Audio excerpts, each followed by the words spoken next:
जब भी दो पक्ष के बीच में किसी भी प्रकार का विवाद हो, अब वो जमीन का मसला है, कागज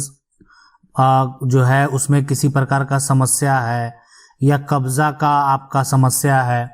तो किसी प्रकार का समस्या है, जब आप कोर्ट जाएंगे, है ना, तो कोर्ट में आप केस अगर फाइल करते हैं तो केस तो आपका फाइल हो गया। अब केस फाइल होने के बाद दूसरे पक्ष को नोटिस किया जाता है। नोटिस के बाद क्या होगा, जब नोटिस एक दूसरे पक्ष को भेजा जाएगा तो वो भी अपना जवाब जो है ना, या लिखित तौर पे कोर्ट में पेश करता है। उसको देने के बाद आपने केस किया, सबसे पहले जो है आपके पक्ष के लोग जो है गवाही देंगे। ठीक है, आपके जो पक्ष है ना, और आपके पक्ष के गवाह होने चाहिए। गवाह का आप नाम देंगे, उसका पहचान पत्र देंगे, सारा जितने भी नाम है उतना जो है वो पहचान आपको देना पड़ेगा। अब ये जो गवाही होगा, सबसे बड़ी बात यह है कि ये गवाह जब कोर्ट में देने जाते हैं ना, तो उसके साथ क्या क्या होता है। आज ठीक है, आप किसी के पक्ष में गवाही देने जा रहे हैं, या तो आप सच बोलने जा रहे हैं, या तो आप झूठ बोलने जा रहे हैं। क्या आप झूठ बोलेंगे तो आपके लिए भी कोई कानून है क्या, वो भी बात करेंगे। लेकिन यदि आप सच बोलते हैं, ठीक है, तो आप जो वहां पर गवाही देंगे किसी के पक्ष में, अगर आप सच भी बोलेंगे तो आपको फिर भी क्रॉस किया जाएगा, इसलिए कि आपके जो विपक्ष के लोग हैं, है ना, तो विपक्ष के जो लोग हैं और उनके जो वकील हैं वह आपको क्रॉस करेंगे। कहने का मतलब है वो आपको ऐसा साबित कर देंगे, इस तरीके से आपको उलझाएंगे कि आप यदि सतर्क नहीं रहेंगे तो आप जो है, आपको लगेगा कि आपने सही बोला, लेकिन आप सही जानते हुए भी गलत बोल सकते हैं। इसलिए देखें, जब भी आपका विवाद हो, आपके वकील तो उनको जो सलाह देना होगा देंगे ही। आप अपने गवाह को जो ले जा रहे हैं गवाही के लिए, तो सबसे बड़ी जिम्मेदारी जो है वो आपकी है कि आप उनको सारा मसला समझा दें। और अगर ठीक है वो कुछ नहीं जान रहे हैं, मान लेते हैं कि आज आपके जो है कोर्ट में आपने गवाही के लिए सारा प्रक्रिया चालू हो गया,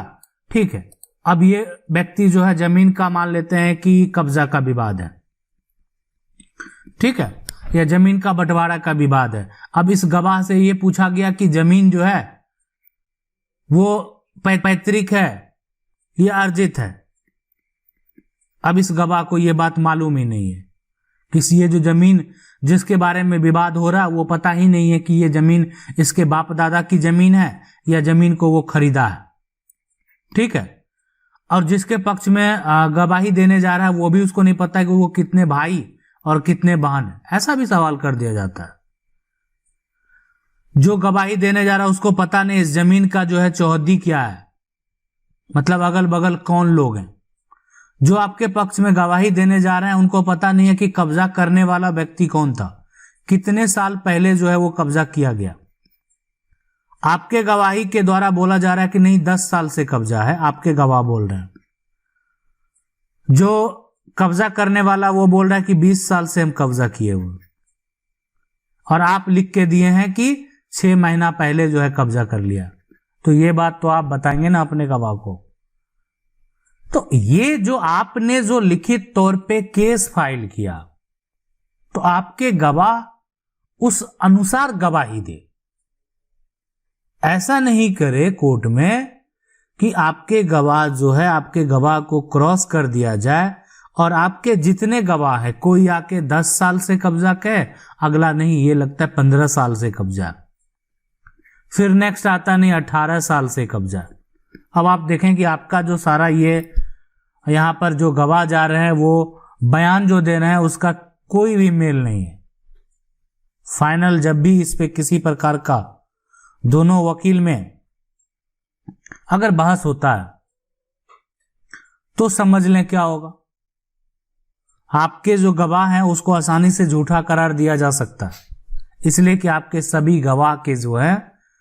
वो जो यहां पर ये सवाल है वो अलग अलग है, उनका जो जवाब है वो अलग अलग है।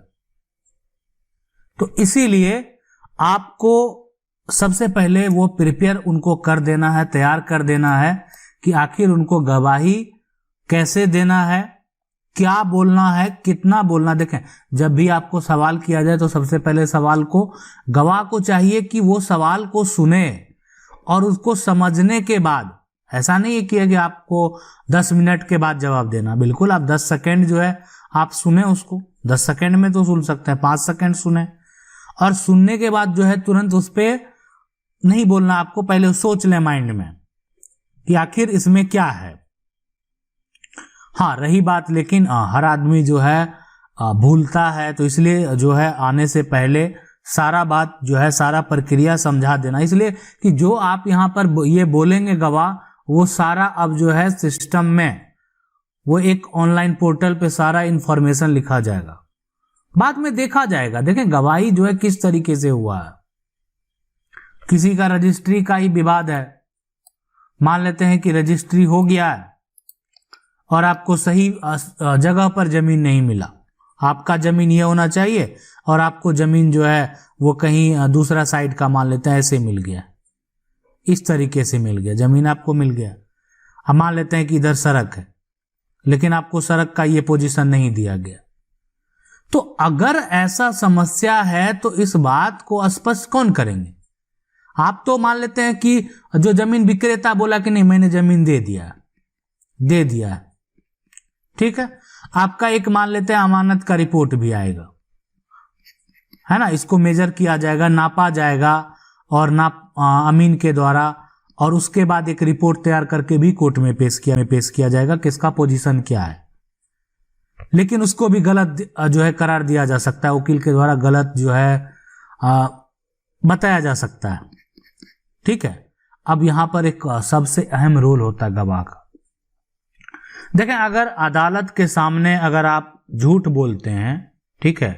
तो झूठ बोलने में यहां पर जो है धारा लगाया जाता है 344, और झूठ बोल देते हैं, मान लेते हैं झूठ के कारण किसी को किसी प्रकार का सजा ही हो गया, ठीक है, और तो आपको जो है यानी 344 के तहत जो है नोटिस किया जाएगा, नोटिस भेजा जाएगा आपको, फिर उस पर सुनवाई भी होता है और उसमें 6 माह का जो है वो कैद भी हो सकता है, और साथ में 500 से लेकर 1000 तक का जो है जुर्माना भी किया जा सकता है। तो अगर मान लेते हैं झूठ बोलने का ये सजा है कि 6 महीना आप जेल में भी रह सकते हैं, कार्रवाई किया जा सकता है। लेकिन अब वो डिपेंड करता है कि मामला किस प्रकार का हो सकता है कि आपके झूठ बोलने से सजा हो तो फिर आप पर और जो है धाराएं लगाए जा सकते हैं, क्योंकि आपके जो विटनेस है ना, तो आप समझ लें कि आपका वो एक तरह से रक्षा करने का काम करेंगे। आपके पक्ष में जो लोग जा रहे हैं वो आपके रक्षा करने का काम करेंगे, ठीक है। अब जो पुलिस के द्वारा भी जो है एक तरह से मान लेते हैं किसी प्रकार का कोई भी अपराध है, तो पुलिस के द्वारा भी किसी का बयान जो है यानी दर्ज किया जाता है, धारा 161 है, और उसके तहत जो है यानी ये सीआरपीसी का धारा है, और उसके तहत जो है वो गवाह के जो है पूरा एक तरह से उनका जो पुलिस के सामने जो दिया जाता है एक तरह से बयान, उसको दर्ज करके कोर्ट में भी पेश करने का जो है वो काम करती है। तो इसमें तो अगर मान लेते हैं कोई अगर क्राइम से संबंधित किसी प्रकार का कोई विवाद है तब ऐसा होता है, लेकिन अगर आपका जमीन संबंधित विवाद है तो आपके पक्ष के लोग, ठीक है, और दूसरे पक्ष के लोग, बहुत ऐसे विवाद होते हैं कि जमीन जो है किसी अन्य व्यक्ति के नाम से जो है वो एक तरह से सर्वे हो गया है, सरकार के द्वारा जो है या सरकार के नाम से भी सर्वे हो जाता है। तो जितने भी मामले होते हैं सभी के पक्ष में गवाह आपको देना ही पड़ेगा। लेकिन अगर आपको केस जीतना है, अगर आप चाहते हैं कि हमको ये केस जीतना है, तो आपका गवाही प्रॉपर तरीके से हो। ऐसा नहीं कि आपके जो है गवाह ऐसे बात बोल रहे हैं कि जिसका कोई तालमेल नहीं है, और ये आपके वकील तो उनको समझाने का काम करेंगे ही, लेकिन आप उनको पहले से समझा सकते हैं। आप जो है यानी पहले से समझा सकते हैं कि आखिर गवाही कैसे देना है। और सवाल ये भी उठता है कि जैसे कोई नाबालिग को ले गए या कोई को ले गए या कोई ऐसा व्यक्ति जो कि पागल है, या कोई ऐसे इतना बूढ़े हैं कि अब उनका मानसिक स्थिति जो है वो है ना सही नहीं है, तो ऐसे व्यक्ति को आप गवाही में ले जाएंगे तो वहां पर वो जो है आपका सही करार नहीं दिया जाएगा। अब ऐसा थोड़ी है कि आपका जो है किसी बच्चे को, आपका जमीन का विवाद है, आप कोई नाबालिग को ले जाकर गवाही दिलवा रहे हैं, या कोई ऐसे व्यक्ति जो काफी बूढ़े हैं, जो बोलने में असमर्थ है, या ऐसे व्यक्ति जो कि पागल है, तो उसकी गवाही आप करवा रहे हैं, तो गवाही ले जाने का भी कोई मतलब नहीं बनता है। आशा करते हैं वीडियो अच्छा लगा होगा। वीडियो को लाइक जरूर कर दें। चैनल को पहली बार देख रहे हैं, सब्सक्राइब करके जो बेल आइकन है उसको जरूर दबा लें।